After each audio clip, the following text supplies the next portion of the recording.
တော်လူသားကျွန်တော်ရင်ထဲကထွက်လာစကလုံးများခဏတော့ရောက်ခင်များတို့အားလုံးနားဆွင့်ကြားပြီးတော့မှရှေ့ဆက်သွားကပြန်စဉ်းစားခံစားချက်တွေ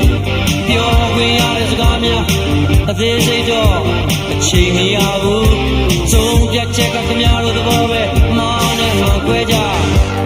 မနဲ့ထင်ရင်လက်ခုပ်သာတီးလိုက်ဒီလိုပါခင်ဗျာဒီနေ့ကျွန်တော်ရောက်ခဲ့တယ်အတူပါတူခြေခွဲကြလေတင်းကြိုင်နေနေတော့လူ့ဘဝကိုရှင်းဖို့မော်ဒန်ရောင်တွေစူညံနေပြီစင်ရမှုတွေနဲ့တဲကပင်သက်ဆိုင်တဲ့လူ့ဘဝပြည့်ရပါဒုက္ခတရားပဲဆုံးရှုံးခြင်းပြီးဆုံးခြင်းမလို့ဆက်ခဲ့ကြလားတချို့ကတော့ဝမ်းမနေပဲ